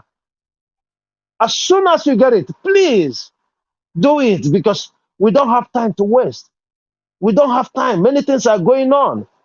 Soon, we will have 40, 50 million kids out of school. I guarantee you, when this government continue in this trajectory, we will have over 40 million out of school. All right. Because there's no way they can pay this kind of amount, increase of amount in unity schools, and you expect. I mean, unity schools are subsidized. So if unity school you are paying like this, what about normal schools? Thank you. So please do the right thing as quick as possible. Thank you, Mr. Elvis. Thank you, Mr. Chooks. God bless you, sir. Thank you. Hello. Yeah, good evening to you, madam. Good evening. Thank you. My brother. Good evening, Naija Watch. I don't call them. Miss call is 20, but no worry. Not be today. I bet no verse. Maybe days ago. No verse at all. No verse. You know, thank you that you pick my call. And thank you to everyone on the panel and the comment section. You know, as I'm asking myself, I want to speak Yoruba. Níbo láti kan àgbákò ọkùnrin tó ń gbẹ̀nu tó ló ń bòye. Àgbákò la máa rí báyìí Olúwa. What kind of a human being is this? He come and marry a woman that is supporting him with every wickedness in his body. Why is this man not even thinking that people are suffering? I can't sleep. Everybody's calling. Money help, money help, money help. And I asked them, who did you vote for? Some of them cannot answer me. And I cannot give anybody who go and vote for Tinubu. So why is this man doing this to Nigeria? Why can't he just live there and go? Allegedly, I'm hearing around the places now that INEC they have changed their word to say Article 123 states. Then I'm asking, I wrote to them, I said, how come can Article, when they said Article and OB 112 states, so how come did they win 23 states? So Article lawyer, they are now saying that they should look at what INEC said, because INEC is the one that conduct the election, because they are the one that conduct the election. Then they have said that he won with 23 states, so they should uphold what INEC said. So allegedly, I'm saying it too. I'm not really sure, but that's what I heard. So what are these people trying to do to Nigeria? What are they trying to do to Nigeria? If what my mind is telling me is what they want to do, they will miss Nigeria there. Because the way these people have treated Nigeria is really bad. People are walking to work. People cannot feed. A woman with pregnancy, she died because of, because of no money. Please, Tinubu, Remi Tinubu, please, can you just pack your bag and go and let Nigeria be? Àgbákò, èèyàn máa ń gbàdúrà k'àgbákò máa kànyàn. Nigeria, ẹ wá pàdé àgbákò wèrè tó ready to fẹ́ bá Nigeria fà. But let me tell you, Governor Uzodinma, your time is up. I'm telling you the truth. Your time is up. You'll be disgraced. People will open their mouth and say, what is happening? And for Nigerians, I will say this to Nigerians. You see what is happening now with this fighting, with everything that is happening now. God is using it to teach Nigeria sense. So when you see a good person, you will rather vote for the good person instead of you to go and put your thumbprint on a wicked person. It's a lesson. When the wicked rule, the people rejoice. When the wicked rule, the people mourn. And when the righteous rule, the people rejoice. Rejoicing is come, but now you people are mourning. It's good for those of you who voted for Tinubu, for those of the people who voted for Obi. I feel sorry, but God will deliver us all in Jesus' name. Amen. Thank you. Thank you, madam. Thank you. Many of them are already regretting it. So what are we saying? Those people that voted for Tinubu, all of them are already crying. They are crying left to right, you know. So that satanic pastor earlier on, we are going to play the audio shortly, but let me pick this call first. Thank you very much, Madam Maomi. Thanks for calling in. Yeah, good evening, Niger Watch. Good evening, all the panelists. I greet everyone, people in the comment section. I say well done and kudos to you, Niger Watch. We shall not labor in vain on this platform in the mighty name of Jesus. Amen. Now, I want to speak back in what that lady said. In fact, I sent two different this thing to you today about the same thing this lady said now. Now, what I have seen that they want to do is that it is either they want to remove Tinubu, because this thing is all about the cabals and the Fulanis. They have seen that Tinubu is not really accepted. There are two ways to it. Either because when Tinubu got there, he wasn't satisfying their needs and answering to the orders of the cabal, because he has started choosing Yorubas. And these Yorubas that Tinubu are choosing, have they even sat down and think that even if Tinubu is left there in the 4 years, God forbid, in the next 4 or 8 years, he's going to still return that mandate to the cabals? Have they ever even sat down to think about that? That is one. Either they are trying to remove Tinubu and put Atiku, or they are using it as a distraction to delay all those judgments and everything, so that Peter Obi won't, succeed. They are trying so badly not to make sure that the mandate doesn't get to our principal. And it's a lie. They are just lying, because Obi won. All over the world, everybody could say it. Tinubu is the only one that went to school in Lagos, because he said he attended St. Paul's School, Aroloya. I grew up in Lagos. There was no St. Paul's School, Aroloya. There was St. John's School, Aroloya, and St. John's Church, Aroloya. The secondary school he said he attended was not even established until 1974. and he said he attended that school in 70. He was the same man that took Donald Duke's photograph when Donald Duke was young. Tinubu went and took his photograph and said that was him. This man is not a Nigerian, he's a Guinean. Nobody has ever been Tinubu's friend at 15, 20, 10, 25. Nobody could say where he came from. Definitely that established that he's not a Nigerian. He doesn't have our blood running in him. So he can be wicked to us. They are wicked and they are satanic, all of these people. So we should not rejoice yet. We should stand firm now and start getting ready. Atiku is coming. There are 2 programs that I sent to you. If you go and check your WhatsApp, on Alaroye Online confirmed it that Atiku said he won in 21 states, so they should declare him immediately. And one guy brought it out again. I don't know where I saw it, but I sent it to you. So we should start getting ready to fight him. If they are using him as a distraction, he has no place. We want to stand firm and get this thing right this time. I conjure and I'm calling all obedience all over the world. All over the world, not only in Nigeria, all obedience wherever we are. We should start getting ready. Many of us will be getting ready to get ticket to go home. We are going to fight this thing to the last. It is either they put Obidia or we dismantle Nigeria. And now about this Dele Fulani. There is nobody that is Dele Fulani in Yoruba land. We don't have Fulani people. They are not our blood. It is all these emirs that forcefully put themselves on the throne in Lagos. The children they have in that Lagos, like people who grew up in Idiaraba, those are the ones that are naming themselves Yoruba names and calling themselves Fulani. All right, Yorubas thank you, have ma. no Fulani. Thank you. Thank you.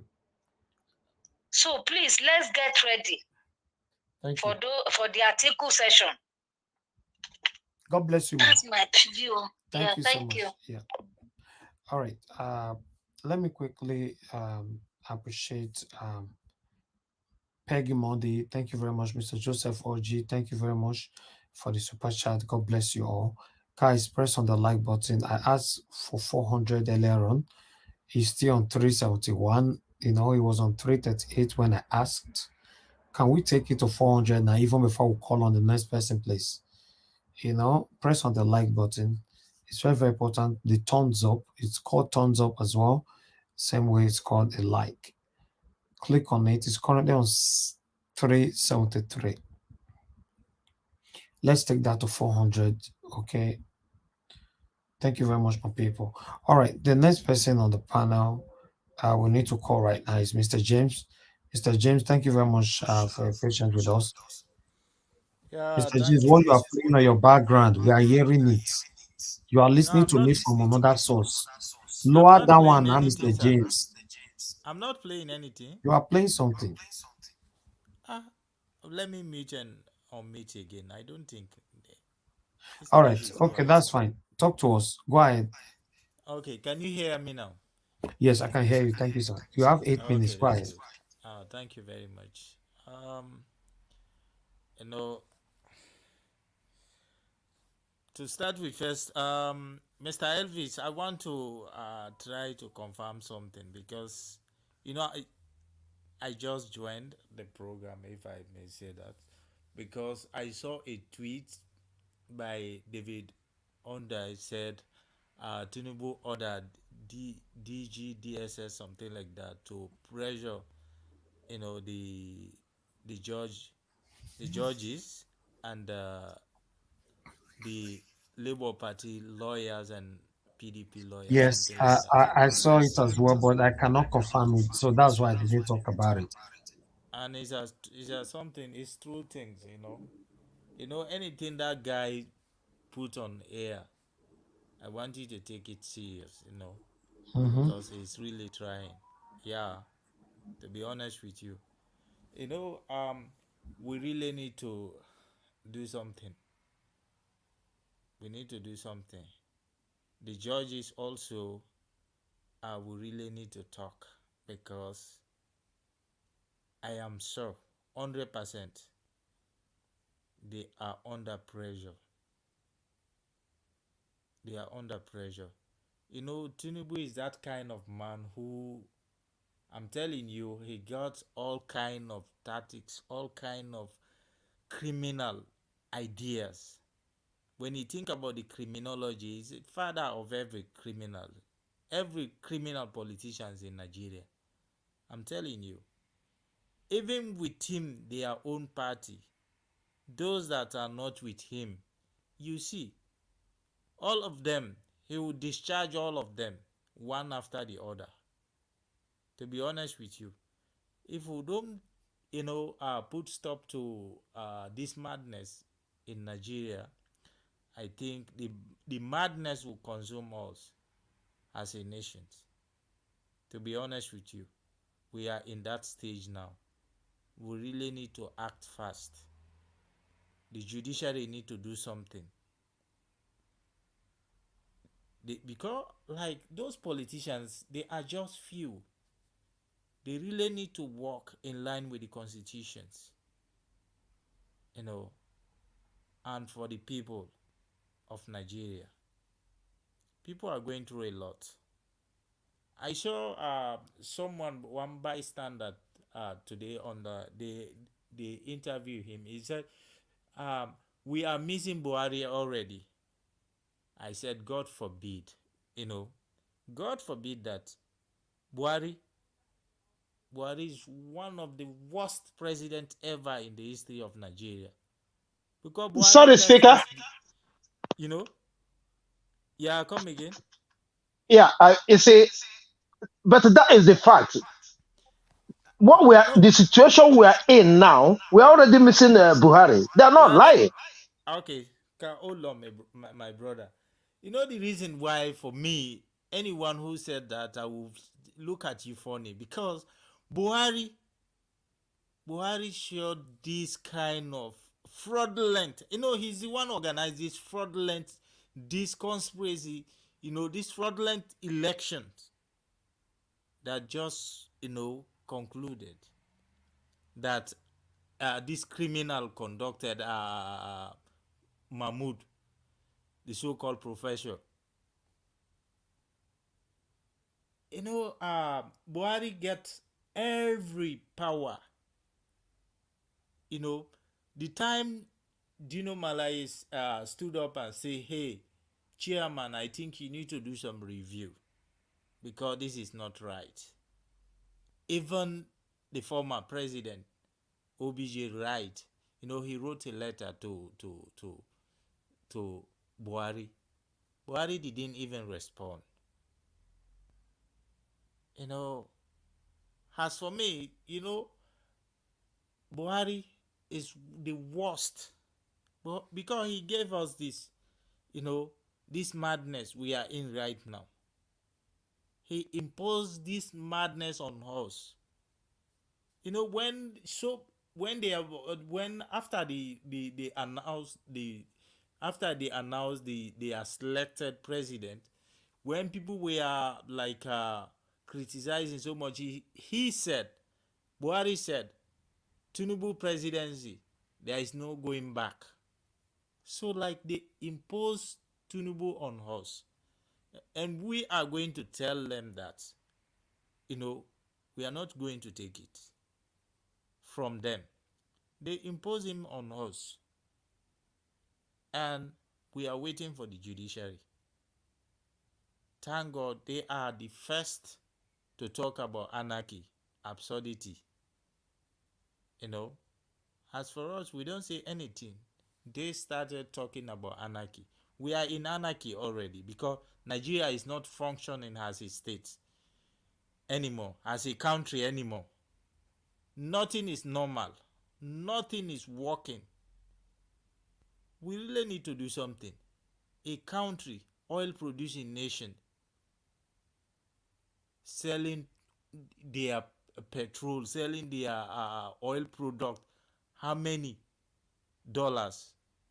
If you convert that 617 naira to how many dollars is that? That's crazy. Let's look to another country that they produce oil. Go to Iran, go to Saudi Arabia, go to all these places that even they have war. Go to Iraq or Syria and ask for 1 liter of fuel. Let them tell you it's next to nothing. You know, the time Gaddafi was alive in Libya, fuel was 0.14 dinar. 0.14 dinar. It's not even up to 50. Like, I don't know, this kind of madness. Like, our politicians, just like the way this lawyer said, Dele Farotimi, he said these people, they don't even, see us as a human being. These politicians, they don't see like the people as a human being. We need to rise up. If we don't rise up, to be honest with you, this system will consume all of us.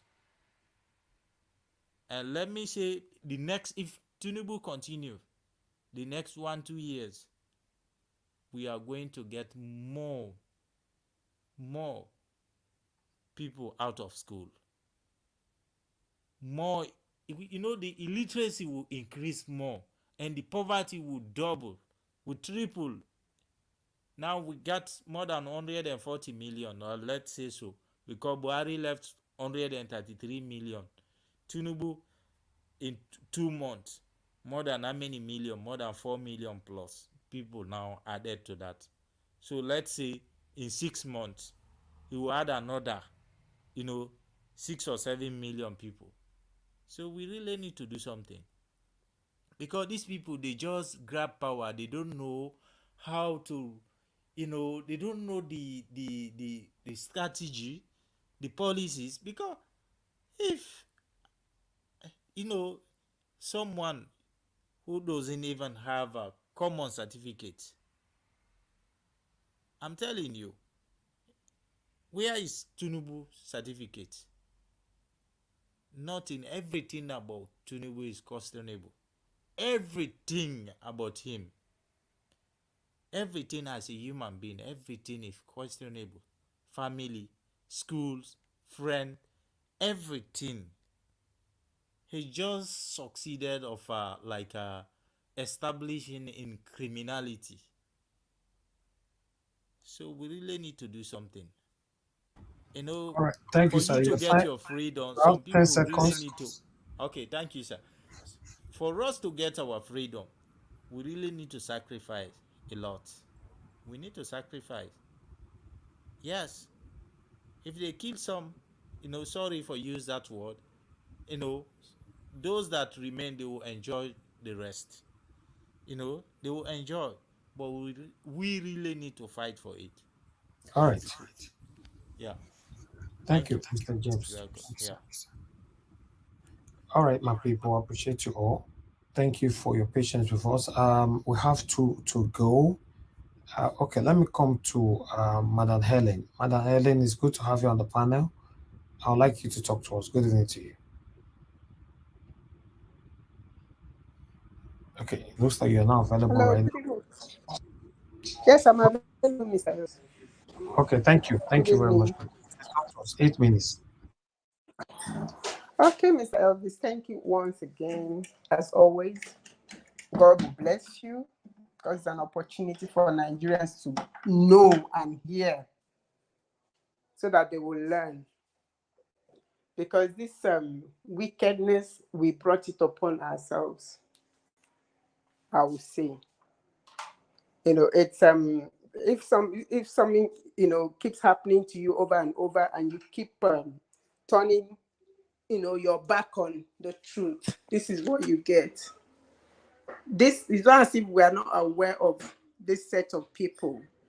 When it started in 1999, we allowed criminals, we allowed people that were into all sort of fraudulent acts to hijack power, and since then they refuse to let go. And they're like they're like leeches that you need to use force to pry off whatever they are clinging to. So the time has come for us to wake up, and do the needful. You see, like when Give Us a Mandate was talking about the Chief Justice of the Federation, Ariwola, I heard about it that he's trying to, appoint his son as a federal judge. And this is the same person who came up and, when he was addressing his newly appointed judges, he spoke so well. He admonished them so well that you look at him and say, wow, how could we have even accused this man in the first place? Because from what he's saying, he's clean. He has a clean slate. But you see what's happening? That all that was just distraction, pretense, which is what they are good at doing. And this is what they've been doing to deceive Nigerians. I was listening to Akpabio speak when he went to visit one of the governors. He said something that Nigerians have,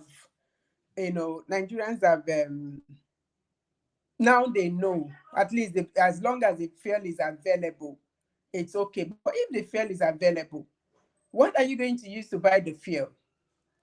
That Nigerians are okay with what is going on. They are calm, they're okay, they are fine with it. And this will just lie to when you lie to yourself so much, lies become, so truthful that you don't see between the lines. How can you say that Nigerians are okay with what is happening when they're actually not okay? And you sit down and then you open your mouth and you're talking. These people are not fair, and they're not going to be fair. They can't be fair because they don't have it in themselves to be fair. It's the right time for us to rise up. Or before now, when people are clamoring and saying we need to, do the right, we need to not just speak up, we need to take action.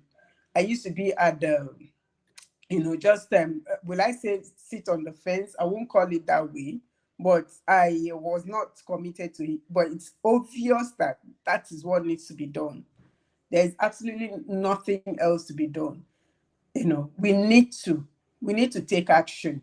Apart from just talking, Nigerians, we need to wake up. We cannot afford for how you just less than 3 months and it's like this.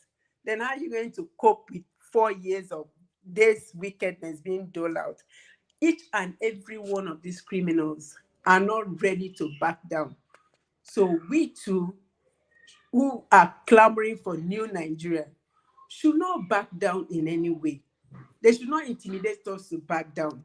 Like I think somebody was trying to point out something. There's something I saw today, and I want to believe that it's true because this person never raised anything that didn't come out to be true.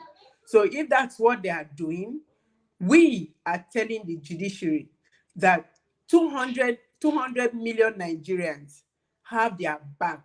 Yes, if they are digging out bullshit, you understand, we are used to hearing, Nigeria is a place where all sorts happen and everybody just takes it like, oh, now that one not be big deal now. You understand? We are so used to it. So we'll hear your listen and we'll declare and say it's not a big deal. So let's move on. You understand? So if that's what they are trying to use to intimidate people and beat you to submit to their wickedness, we are for you. We will back you up. We will shout. We will scream. We will ask for the truth to be, for you to do the needful. So don't back down, because if you're backing down for these people, it means you're selling your last chance to be.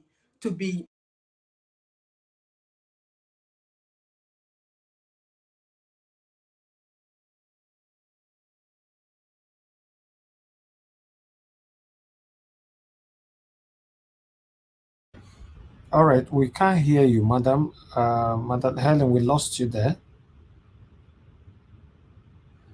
You are still muted, but I think you have a problem with your network. We can't hear you at all. Okay, I need to move on to the next person. We'll come back to you. We can't hear you because you're on mute. I can't even mute you anyway. I'll come back to you. Let me go to the next person. Oga Felix, are you available? Are you there, sir? I'm here, please. Where I am, it's a little bit noisy. You can call me later, please. Okay. Okay, I'll get back to you. Thank you. All right. I'll come to Madam Patricia. Madam Patricia, please talk to us. Good evening to you, ma'am.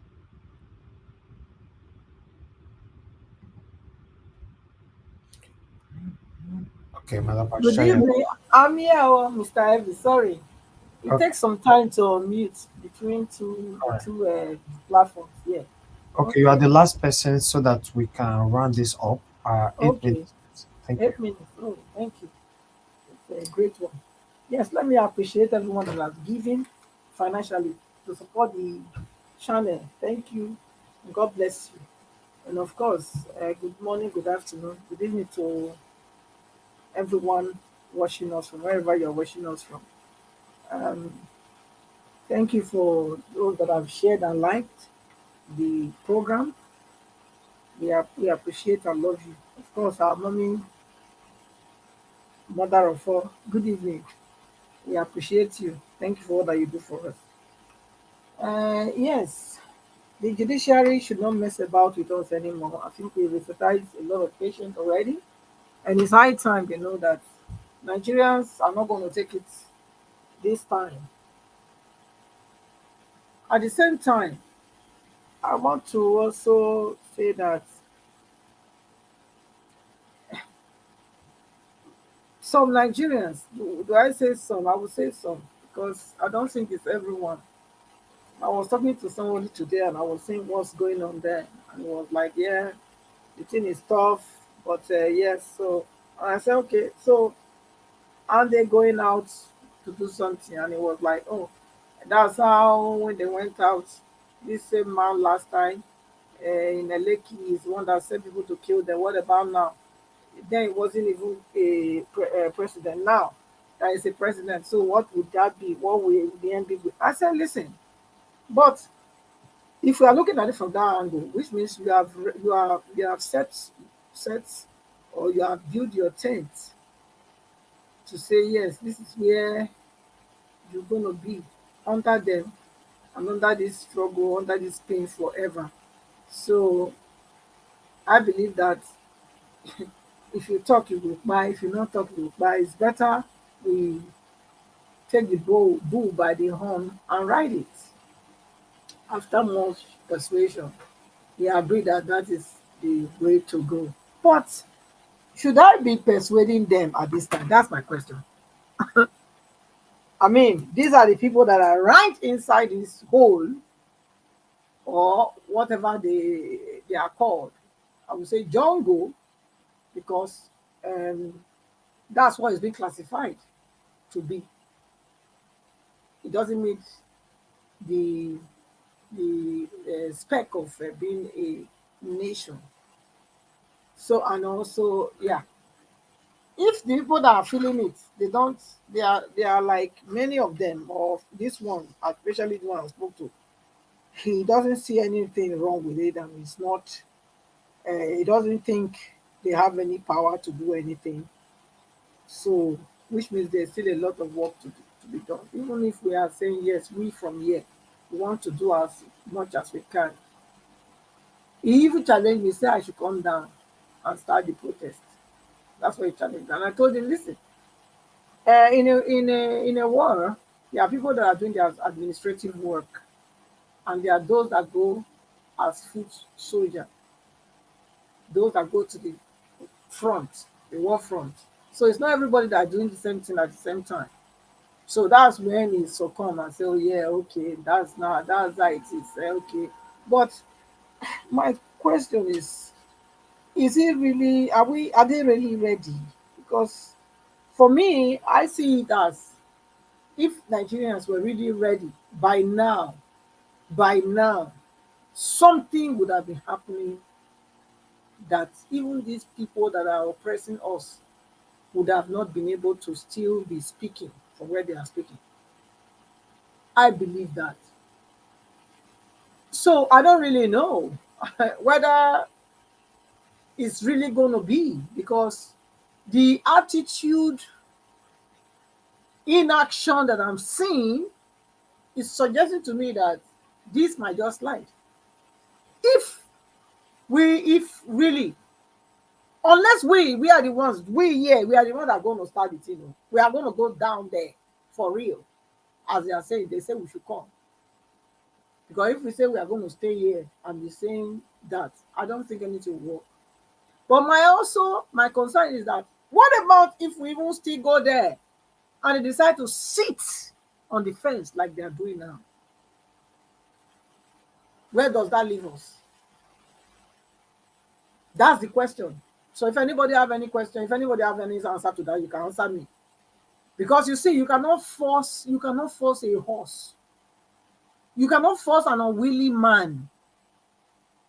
It's not possible. Say if you be willing, you have to be willing first to say, yes, this state that I am, this life that I'm living, whatever I'm facing, I am tired. I need a change.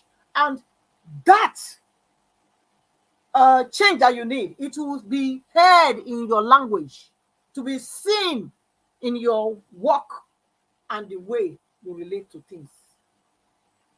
Yes, we are seeing some here and there crying out. But if that crying out does not translate to massive protests yet, I don't see what we are doing here as anything. To be honest, I've evaluated, look at the whole situation and look at,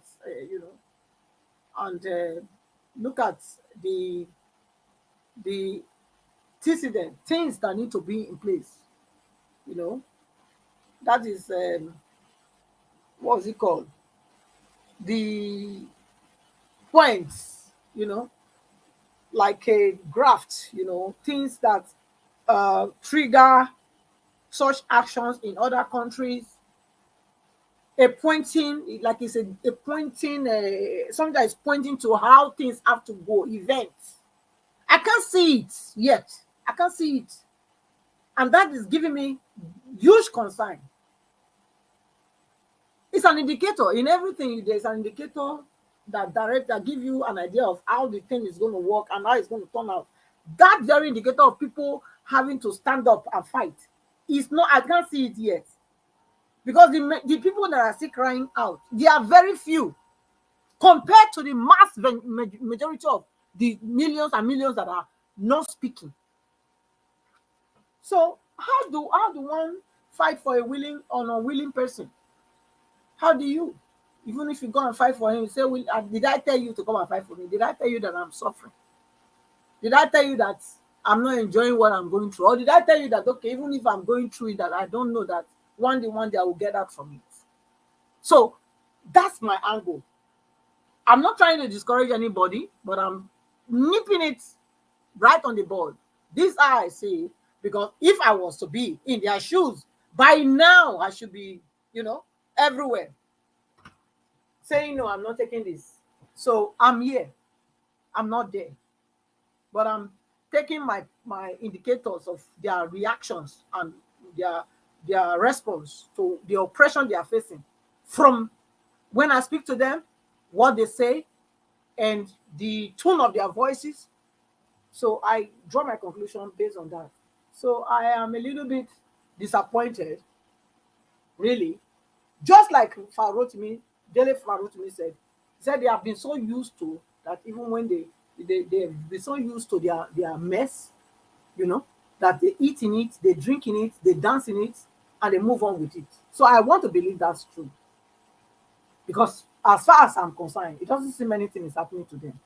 Because by now, if really Nigeria is a place where people know they are right, come on, the whole place would have been on fire by now. So what are we? Please, I'm tired of the Nigeria shenanigan. So the judiciary, it's either they do the right thing or they don't do it. But one thing I need to say is that they should remember that they have this life is not the end of it all. They have God to answer to. That's all I have. Thank you. Thank you, Mother Patricia. God bless you. All right, people, appreciate every one of you. Thank you very much for your time with us. Please continue to press on the like button and help us to share. We are going to be switching this topic to another topic for a very short time. Remember the other day we were here talking about this lady, Madam Shioma, she's right here with us. So she talked about how she was scammed and all that. So we're going to be switching back. Then we take it from here. By the grace of God, I shall win this battle. I am a winner. By the grace of God, I am a winner. By the grace of